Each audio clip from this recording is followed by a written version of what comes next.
वरदोपि भारती विभूतयस्ति कृतो पुनीतो शिवाय धात्रे सुगताय विष्णवे जिनाय तस्मै सकलात्मने नमः। देवादिदेव श्री सनातन धर्म कदर शब्देव भगवान की, कल्पवृक्ष के समान इच्छित फल प्रदाता श्री शीतलनाथ भगवान की, महावीर भगवान की, कौंटेश्वर बाहुली भगवान की, कत्तरवर्देव भगवान की जय, द्वादशांगमयी जनवाणी माता की जय, कुंद कुंदाचार्य भगवान की जय, विशी सदी के प्रथमाचार्य चक्रवर्ती आचार्य श्री शांतागर जी महाराज की जय, तत्री पट्टाधीश आचार्य श्रोमणी गुरु श्री धर्म सागर जी महाराज की, इनकम नौ करुण मम शिक्षा ज्ञान श्रोमणी आचार्य कपी सागर जी महाराज की, इनकम नौ करुण राज की।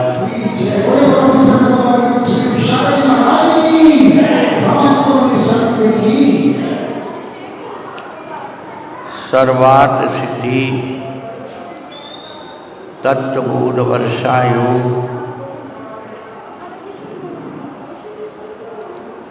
एक माह निकल गया।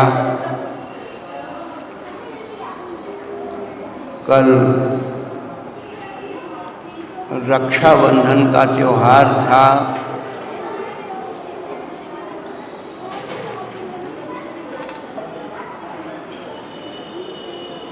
सर्वार्थ सिद्धि तत्वबोध,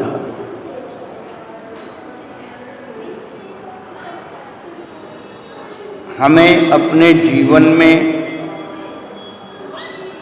तत्व का जागरण करना है। हम लोग बचपन से देखते आ रहे हैं, सुनते आ रहे हैं, पढ़ते आ रहे हैं। मनुष्य पर्याय बहुत कीमती है। विश्व के सभी धर्म इस बात का उद्घोष कर रहे हैं। मनुष्य पर्याय कीमती होने के बावजूद व्यक्ति जब बाहर की तरफ देखता है, विषमता में कि लोग पैसे वाले बनते चले जा रहे हैं। कल उनके पास कुछ नहीं था, देखते ही देखते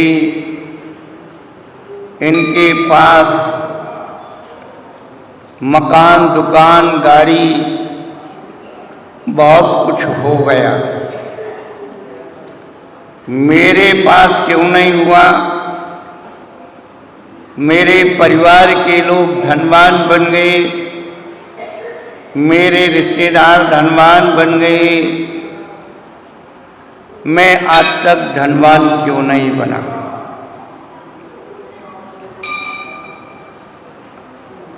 बंधुओं,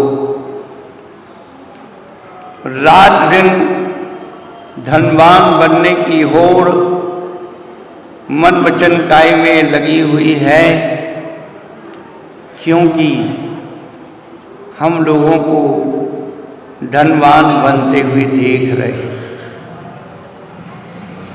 लेकिन ये जीव आज तक इस बात पर विचार क्यों नहीं करता है कि आज तक हम भगवान क्यों नहीं बने? धनवान बनने की तो सोच रहा है, भगवान बनने की कब सोचेगा? धनवान बनने में कोई फायदा नहीं। धनवान बनने का कोई फायदा नहीं है। भगवान बनने के फायदे ही फायदे। विश्व के जितने भी धनवान लोग हैं वे सब भगवान के चरणों में डले रहते हैं। विश्व की कीमती मुद्रा डॉलर के ऊपर भी लिखा रहता है वी बिलीव इन गॉड, हम ईश्वर में विश्वास रखते हैं। सोचिए ऐसी शक्ति, ईश्वरीय शक्ति पर जब हमें विश्वास करना है तो हम अहोभाव से क्यों ना करें। यही तत्वबोध हमें अपने जीवन में जागृत करना है।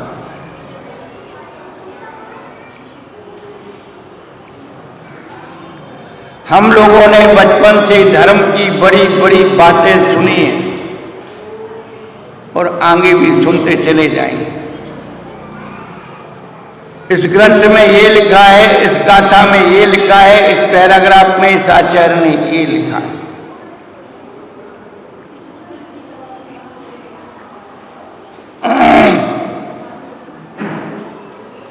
और वो उस ग्रंथ में क्यों लिखा है, किसके लिए लिखा है,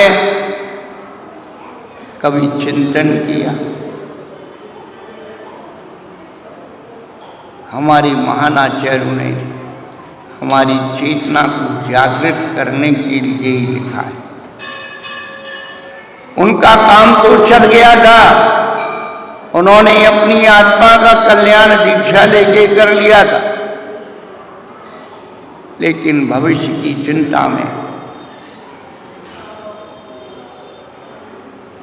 आगे आने वाले भव जीव अपनी आत्मा का कल्याण कैसे करेंगे।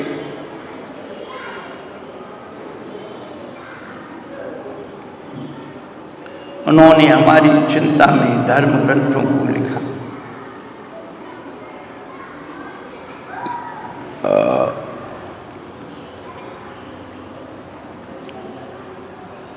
जिनके पढ़ने से हमारे जीवन में तत्वबोध होता है। कल रक्षाबंधन का पर्व था।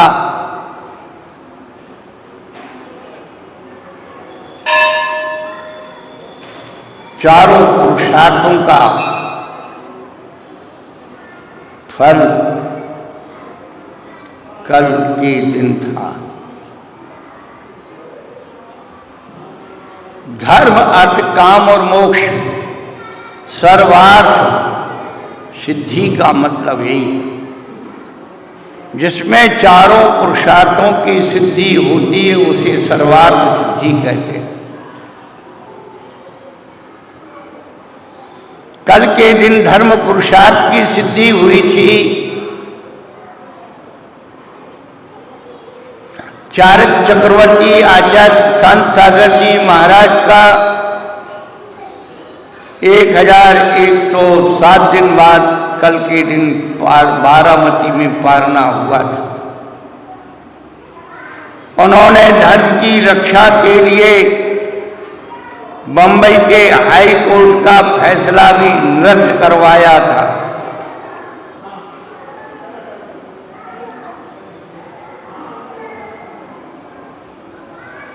धर्म पुरुषार्थ का फल 700 मुनिराजों की साधना की सिद्धि कल हुई थी, वो धर्म पुरुषार्थ का फल।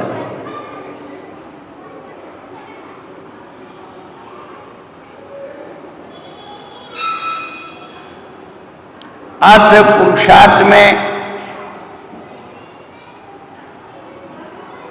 बंधुओं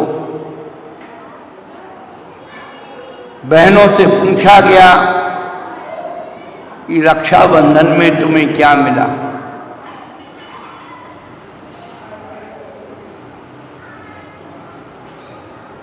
प्राचीन काल में ब्राह्मण लोग घर घर जाते थे, रक्षाबंधन सूत्र बांधते थे, दक्षिणा लेके आते।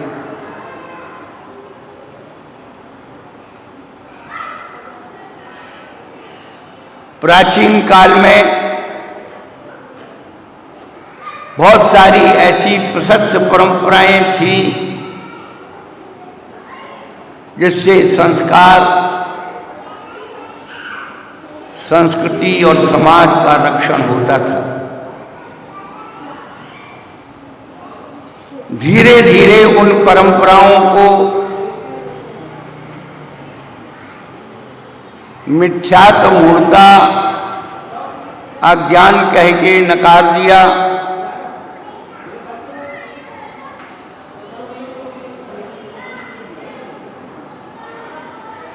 जिससे ये पर्व त्योहार सब फीके हो गए।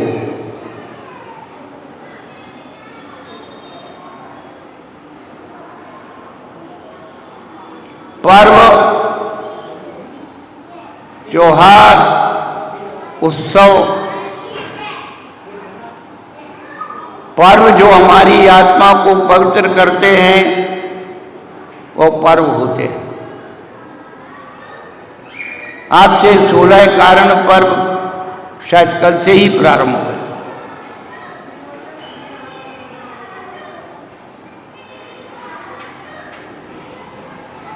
नम्रता जी, कल से हो गए थे प्रारंभ 16 कारण पर्व? है आज से हो रहे? अच्छा ठीक है। हमको भाई हम तो करते नहीं, हम तो एक ही कारण है।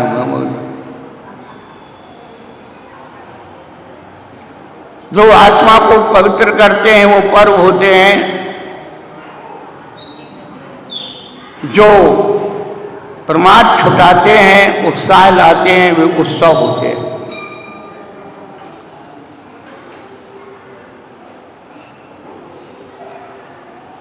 जो हमारे जीवन के करते हैं वो त्योहार होते हैं।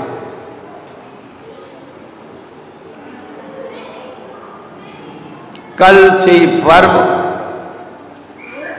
मोक्ष कल्याणक त्योहार, रक्षाबंधन का त्योहार और उत्सव उत्साह,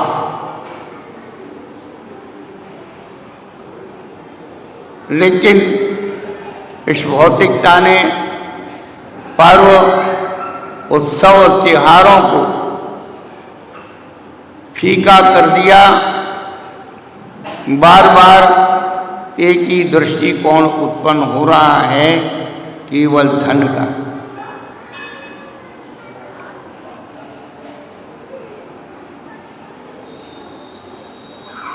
हमारे आत्मीय संबंध, पूरे परिवार बिखर गए हैं वात्सल्य के अभाव में। कल रक्षाबंधन का पर्व वात्सल्य का पर्व था, और वात्सल्य का मतलब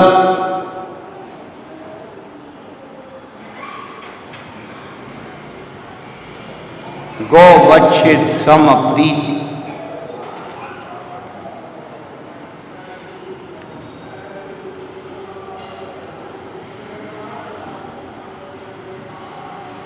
स्वयुत्थान प्रति सद्भाव सनाता पेट केतवा प्रतिपत्तिर्थायुक्यम वात्सल्यम।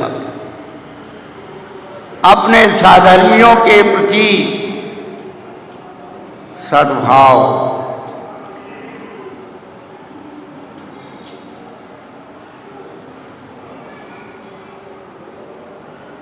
सनाथा अपैत केतवा, छल कपट रहित,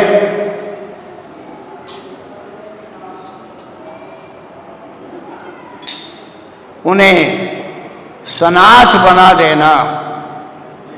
घबराओ मत, हम तुम्हारे हैं। उनके अंदर का भय निकाल देना, ये वात्सल्य का प्रतीक होता है। जब तक हम वात्सल्य बांटेंगे नहीं, वात्सल्य मिल नहीं सकता। हम वात्सल्य रत्ना करके शिष्य बन कर सकते हैं, लेकिन वात्सल्य जीवन में जब तक नहीं आएगा वात्सल रत्ना करके शिष्य बनने से महानता नहीं मिल जाएगी।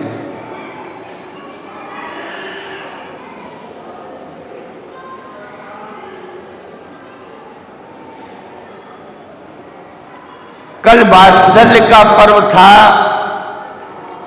वात्सल्य का मतलब वासना रहित विचार।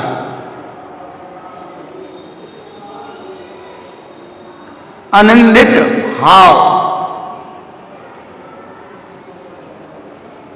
और ये भाई बहन का त्योहार कि बचपन से भाई बहन का प्यार बना रहे, उनमें वासना का उद्भव एक दूसरे के प्रति ना हो।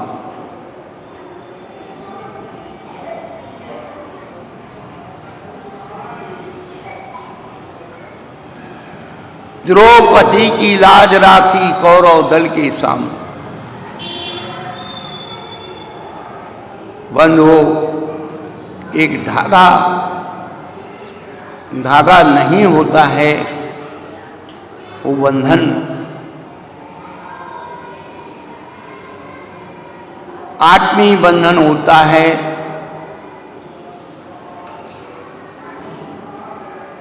माता पिता के जाने के बाद एक बहन अपने भाई भावज में एक माता पिता की तस्वीर देखें,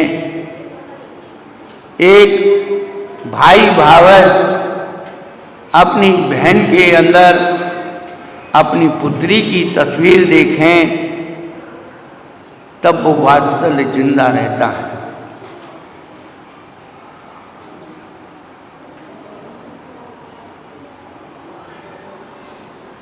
हमारा वात्सल्य व्यापार पर हो गया। अर्थ युग में अर्थ पुरुषार्थ मर गया।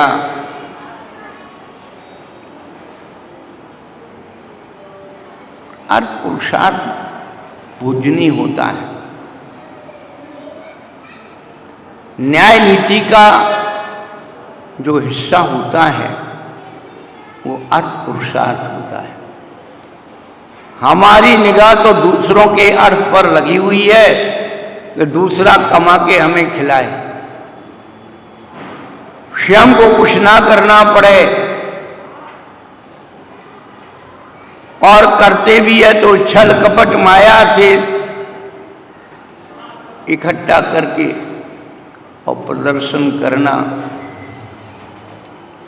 बहुत मुश्किल।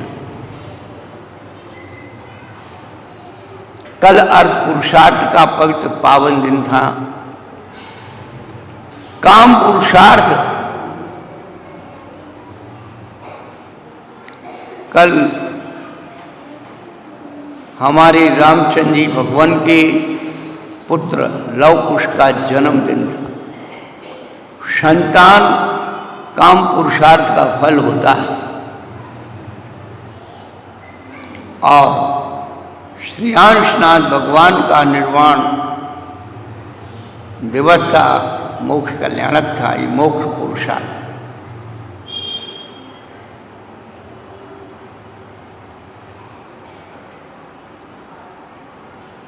कल्पना करो, अब बहुत मुश्किल हो रहा है। पहले संयुक्त परिवार थे, हर वर्ष कोई ना कोई शादी, विवाह, जन्म उत्सव, व्यापार उत्सव, मकान उत्सव, कुछ ना कुछ अच्छे कार्य होते ही रहते थे।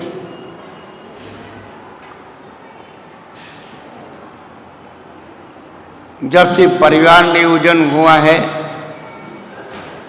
20-25 साल इंतजार करना पड़ता है किसी की शादी का। 25-30 साल तुमने शादी का इंतजार किया, अब 2-5 साल उसके बच्चे का इंतजार करो, तब तक तुम्हारे चलने की तैयारी। जब तुम्हारे घर में कोई उत्सव त्योहार नहीं बचा, तो दूसरे के घर में कहां से आ जाए? इसीलिए भी दूरियां हो गई।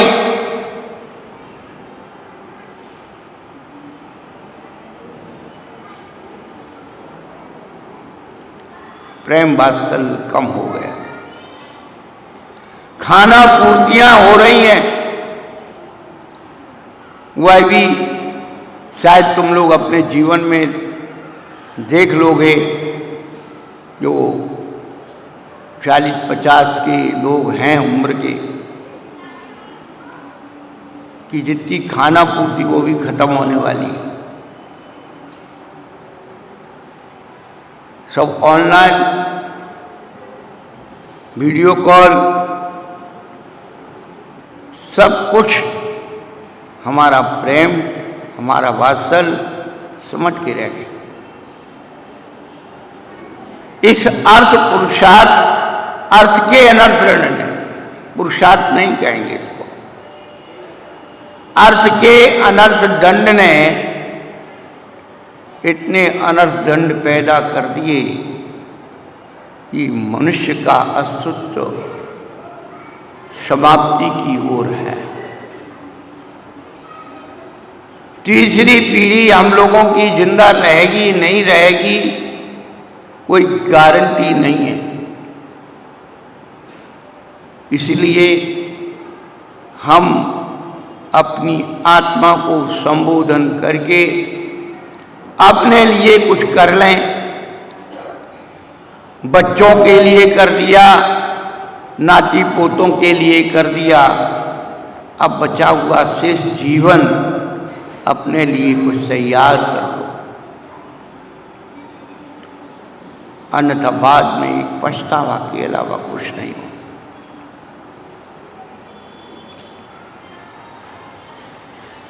तत्वबोध जागृत करना है। पिछले दिनों हमने आप सबको बताया, तत्व यानी भाव, तत्व माने स्वाद, तत्व माने आनंद, तत्व माने अनुभूति।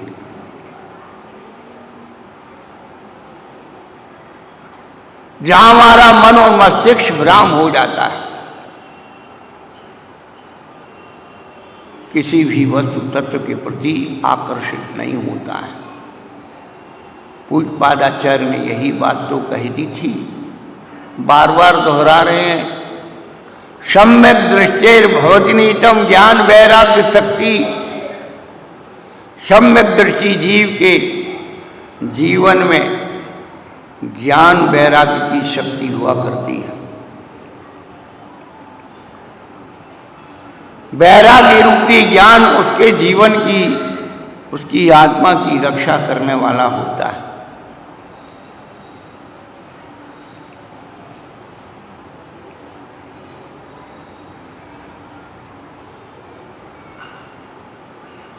आचार्य भगवंतों ने वैराग्य को ही ज्ञान कहा है। आत्म हित हेतु विराग ज्ञान ए लखे आपको कष्ट दान। आत्मा का हित करने वाला वैराग्य रूपी ज्ञान है।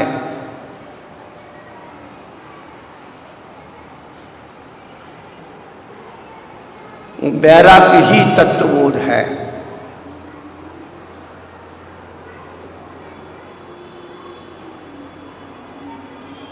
वैराग्य का मतलब उदासीनता, आसक्ति का टूट जाना,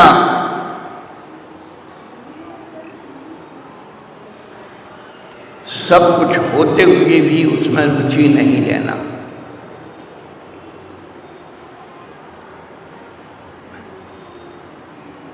यही तो पूज्य पादाचार्य भगवान ने कहे, यथा यथा न रुचन्ते विषयाः सुलभ। सुलभ विषय भी रुचिकर नहीं है, दुर्लभ की कहां सोच रहा है।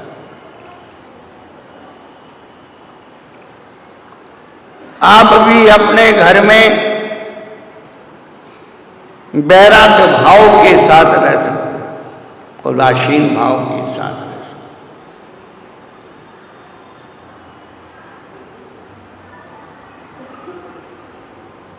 भरत जी घर में ही बैराग, भरत जी घर में ही बैराग। बहुत सारे भरत हुए। बाहुबली के भाई भरत, उनके बैराग की भी चर्चा लोग करते हैं। एक व्यक्ति पहुंच गया और कहने लगा, राजन आप 6 खंड के स्वामी, 9 निधि, 14 रथ, 96,000 रानियां, इन सब के बीच में कैसे रहते हो?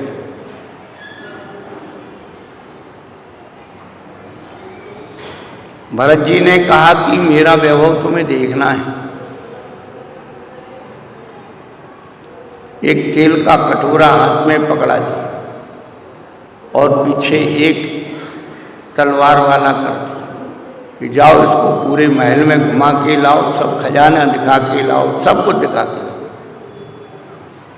और उस व्यक्ति से कह दिया, एक बूंद भी तेल इधर से उधर ढुड़क गया तो ये पीछे चलने वाला सिपाही जो है तेरी गर्दन उड़ा देगा। अब कुछ कह नहीं सकता था और पूरे राजमहल में घूम आया।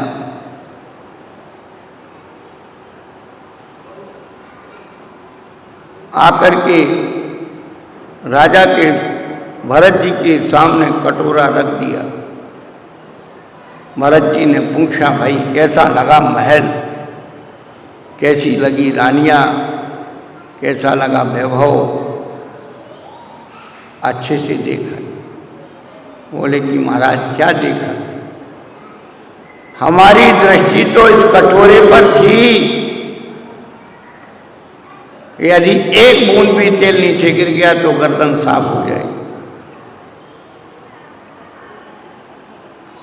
बंधुओं, बैराग वही हुआ करता है।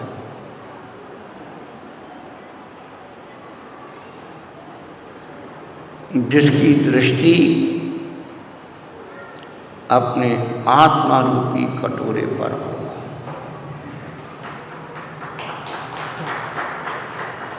विषय कसाय की ठोकर लगी,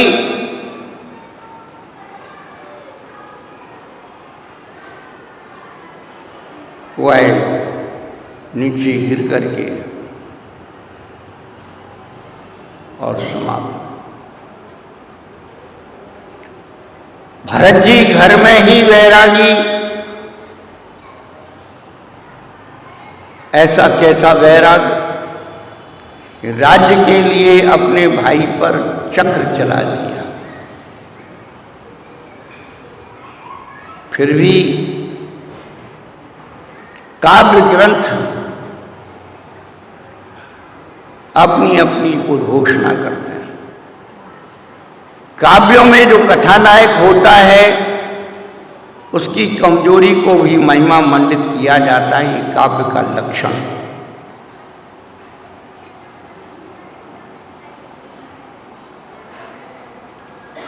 रत्नाकर कवि ने भद्देश वैभव में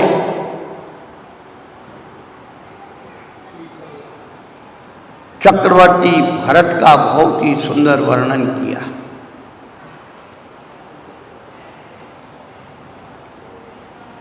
लगभग 400 वर्ष पहले रत्नाकर वर्णी हुए हैं। मूडबिद्री, कारकला, श्रवणबेलगोला, वहाँ से उनका इतिहास जुड़ा हुआ है। जिस समय उन्होंने भद्देश वैभव लिखा, रत्नाकर शतक लिखे, वैराग्य शतक, श्रृंगार शतक।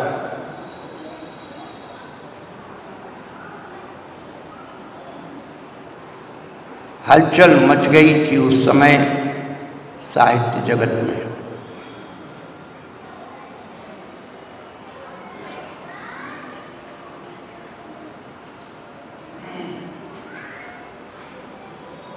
दूसरे हमारे रामचंद्र जी के भाई भरत।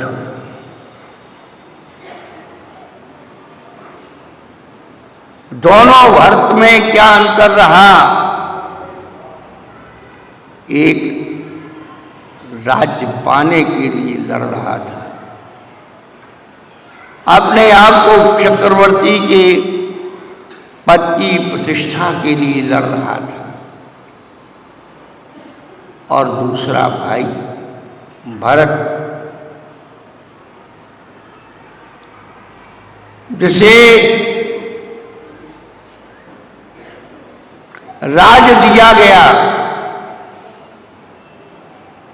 परंतु उस राजगद्दी पर स्वयं नहीं बैठा, अपने भाई की पादुकाएं रख करके उनकी पूजा की, और स्वयं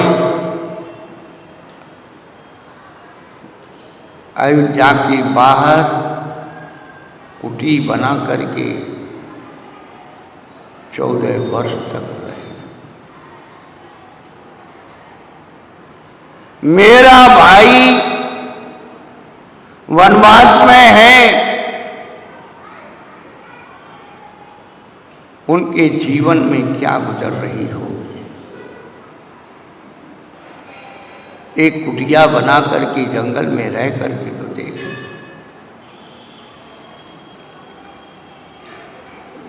ये वात्सल्य का,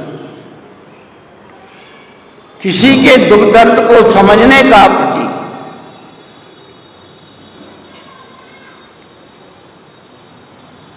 बहुत कठिन होता है।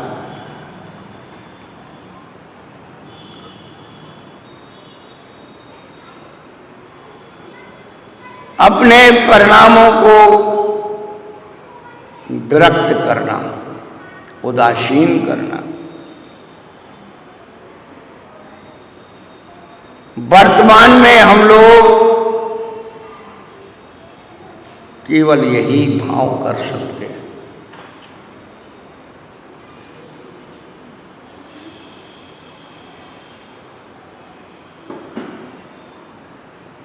यदि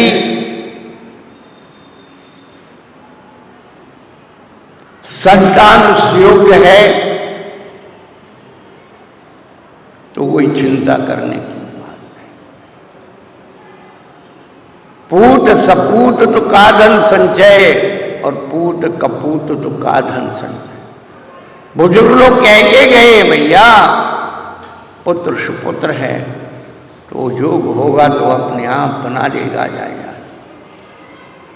कितने भी लोग यहाँ बैठे हैं अपने पिताजी को गालियाँ दे के गए, दे रहे हैं, अरे हमारे बाप ने क्या किया था, पैदा करके छोड़ दिया, कुछ कमाया नहीं, रमाया नहीं, हमको पढ़ाया लिखाया नहीं, देखो हमने ऐसा कमाया वैसा कमाया।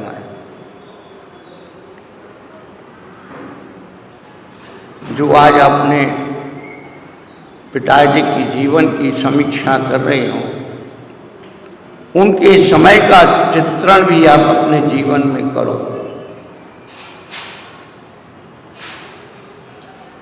कि उनके ऊपर कृषि का कितना बड़ा बोझ था। केवल आप अकेले ही नहीं थे,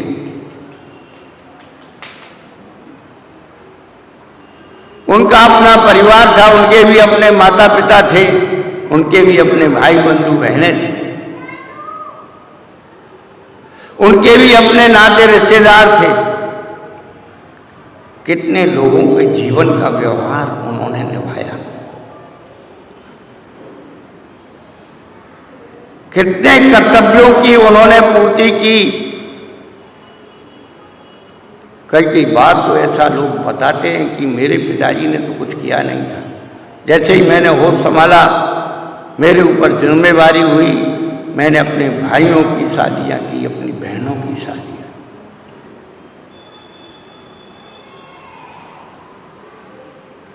और कभी एहसान नहीं जताया।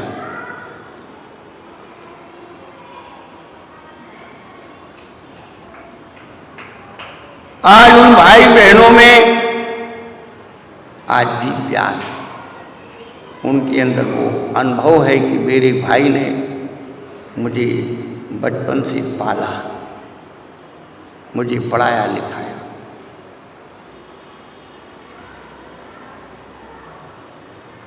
सबसे बड़ी बात तो यही हो रही है, हम एक दूसरे के उपकार को भूलते चले जा रहे हैं, व्यवहारिक उपकार को भूल रहे हैं, तो वात्सल्य कहाँ बनेगा? यदि व्यवहारिक उपकार जिंदा रहा तो अवश्य ही आपका परिवार बना रहे। सुबह सुबह कोई घटना घटी, एक महान भाव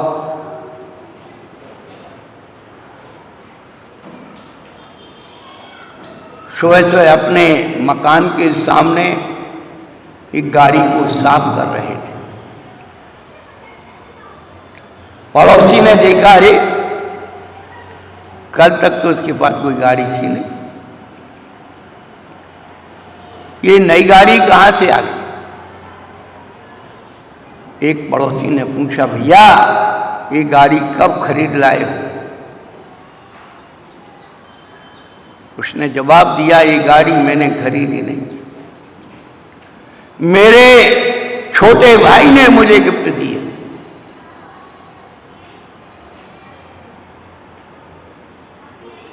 दूसरा पड़ोसी सुन रहा था, काश मेरा भी ऐसा एक भाई होता जो मुझे गाड़ी देता।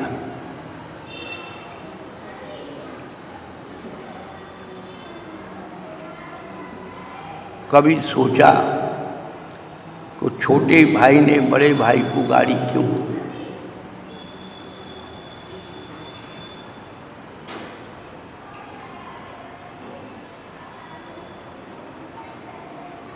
बड़े भाई ने छोटे भाई के लिए कितना त्याग किया, गांव में रहा,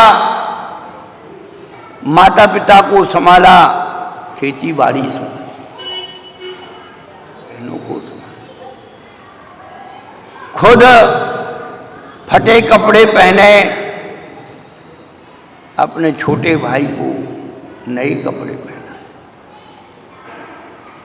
खुद पैदल चला, अपने भाई को साइकिल दिलाई,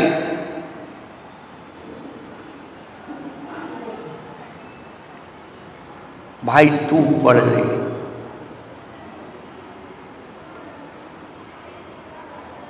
उसको सामर्थ्यवान बना दिया,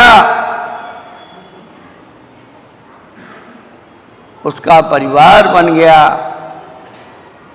उसे याद आया वो दिन कि मेरा भाई गांव में रहता था, मैं शहर में रहता था, मेरा भाई घी बचा करके मुझे भेजता था, अच्छे कपड़े पहनाता था। आज मैं शक्ति और सामर्थ्यवान बन गया हूँ, मैं अपने छोटे भाई के लिए कुछ करूँ, बड़े भाई के लिए कुछ करूँ।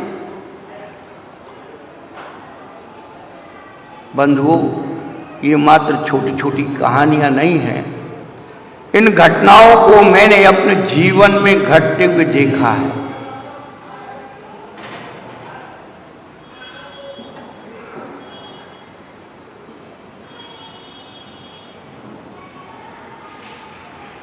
भाई बहन का प्यार क्या होता है,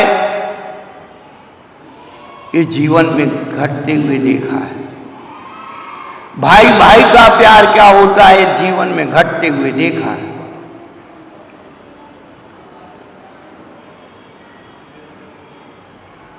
बड़े भाई का परिवार बन गया, उसके छोटे भाई की शादी होने थी। उस जमाने में शादी होना बहुत कठिन होता था आदमी की, लड़कों की शादी। अब वही समय आ गया, 50 साल पहले लड़कियों की शादी होने में बड़ी दिक्कत होती थी, अब लड़कों की शादी होने में बड़ी दिक्कत हो रही। समय अपना परिवर्तन कर रहा। पहले 4 भाइयों में 1-2 की शादी हो गई, 2 कुंवारे मर गए। अब तो एक ही है, वो भी कुंवारी रहने वाला है, वो कुछ नहीं होने वाला। मिल जाए तो उसका भाग्य। अंतराय कर्म इतने प्रबल हो रहे हैं, बहुत मुश्किल दिख रहा है।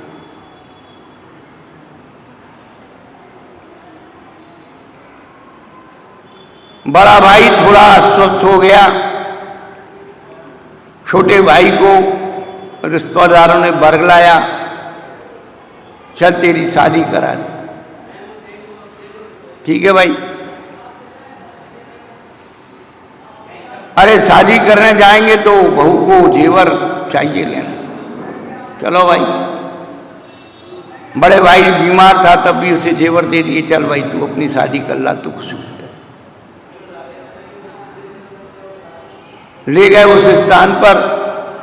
पहले तो कोई ऐसी व्यवस्थाएं थी नहीं, बक्से में रखते थे, सामान ले जाते।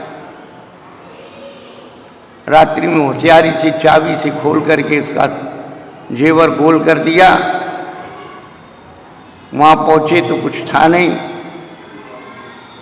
खाली हाथ वापस आ गए। हो गई शादी, कुछ नहीं हुआ। मन में विरक्ति आ गई, हमें शादी नहीं कर। थोड़े दिन कार्यक्रम चलता रहा, भरने वाले भरते रहे। देखो बड़े भाई ने अपना परिवार बना लिया, तू अकेला है, तुझे कुछ नहीं मिलने वाला है। एक दिन भर भरा करके लोग तो चले जाते हैं बड़ी हिम्मत के साथ। अब चूंकि जेवर का तो नुकसान कर दिया तो कैसे कहें। फिर भी आदमी की हिम्मत जब भर जाती है किसी दूसरे के कहने से, तो वो कमजोर भी ताकतवर हो जाता है। कमजोर ताकतवर कब हो जाता है? जब वो दूसरों के कहने पे चलता है। ये जान रखना, जो स्वयं की ताकत को पैदा करके अपना कार्य करते हैं वही सफल होते हैं। दूसरों की ताकत पर कुछ नहीं है। एक दिन फैल गए, हमको अलग कर दो, हिस्सा दे दो।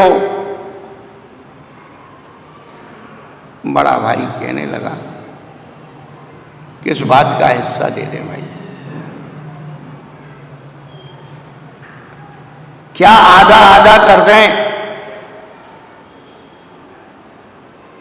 बड़े भाई ने कहा, एक काम करो, मेरा तो एक परिवार है, मेरी पत्नी है, मेरे बच्चे हैं। हम लोग तो शहर में जाकर के मेहनत करेंगे, मजदूरी करेंगे, व्यापार करेंगे, कुछ कमा लेंगे। बेटा तू अकेला है,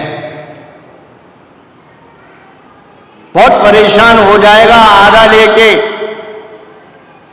तू पूरा ही ले ले, पूरा ले ले। उनको उम्मीद थी कि भाई ऐसा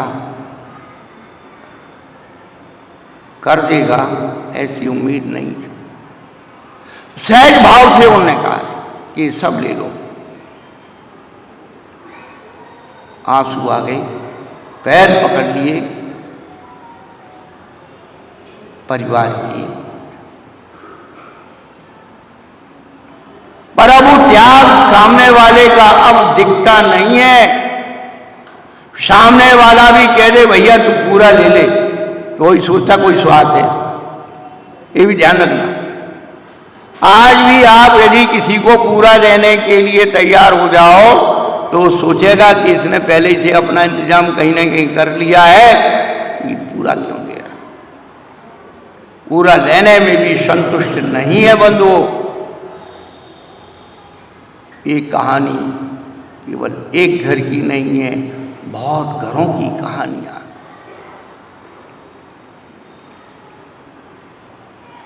ये कहानी हम आपको इसलिए नहीं सुना रहे कि आप ऐसा कर लेना। ये कहानी इसलिए सुनाई जाती है कि जीवन में कभी अवसर आए, मौका आए, हमेशा 3 बात के लिए जिंदगी में ध्यान रखना है। मृत्यु दंड को स्वीकार करने में पीछे मत हटना। मृत्यु दंड, देश निकाला और अवर्णवाद, अपवाद, 3 बात के लिए अपने आप को तैयार कर लें। हम धर्म की बात, जिस आत्मा के अंदर धर्म पैदा होना है, उस आत्मा के अंदर कुछ तैयारी भी तो होना चाहिए। बात तो तत्व की कह रहा हूं, पर जिस आत्मा के अंदर तत्व की निपज होनी है, तत्व पर कितनी लेयर चढ़ी हुई हैं, उनको तो हटाना होगा।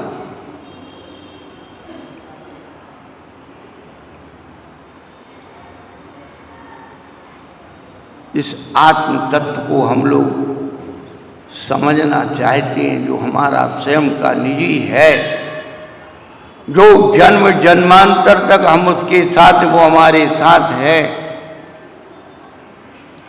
उसके बारे में हम क्या जानते हैं, क्या सोचते हैं।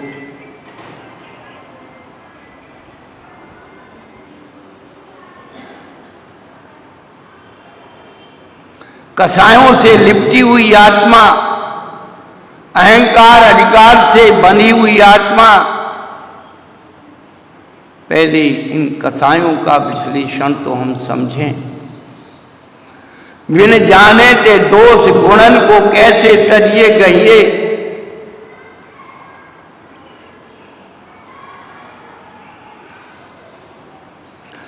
गुणों के साथ दोषों के लक्षण बताना भी बहुत जरूरी है।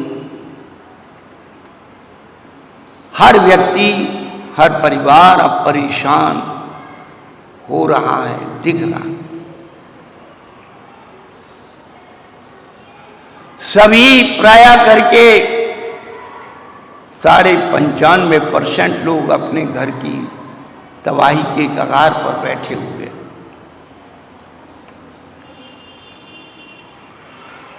सुनामी आ रही है, बादल फट रहे हैं, वर्षाएं अनवरत चल रही हैं और अपनी आंखों के सामने बड़े बड़े मकान, बड़ी बड़ी दुकान सब पानी में बह गए, सुनामी में बह गई। कारवां निकल गया, गुबार देखते रहे। यही सबकी स्थिति होनी है। एक दिन अपनी आंखों के सामने अपने आप को मिटते हुए देखो। इसलिए तत्व की बात यही है, अपने आप को अंदर से मजबूत बनाना शुरू कर दो। अभी से दुख झेलने की क्षमता अपने अंदर पैदा कर दो। ये तत्व ज्ञान यही है। वस्तु स्वरूप विचार खुशी से सब दुख संकट सा।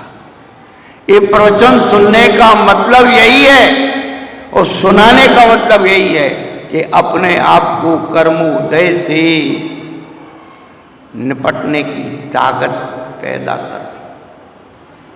कर्म का उदय तो सबके जीवन में आए।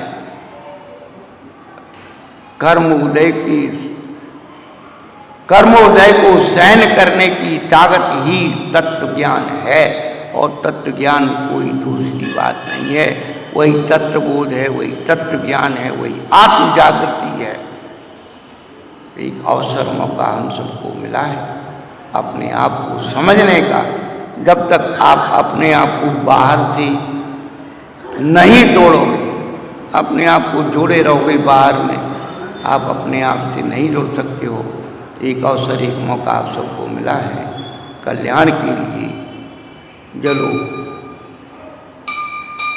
कल वृक्ष के समान इच्छित फल प्रदाता श्री शीतलनाथ भगवान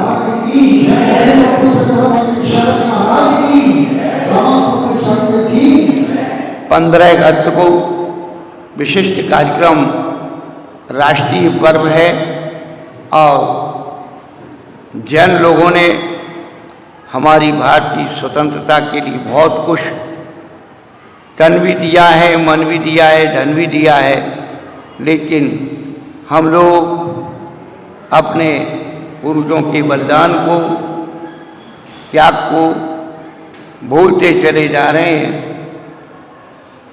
उसकी स्मृतियाँ और कुछ नवनिर्माण भविष्य का हो, ये कार्यक्रम 15 अगस्त को रखा जाए और 16 अगस्त को कृष्ण जन्माष्टमी, नारायण श्री कृष्ण और गीता का जो उपदेश है वो बड़ा हमें कर्म करने की प्रेरणा देता है। समय पर आकर लाभ लें।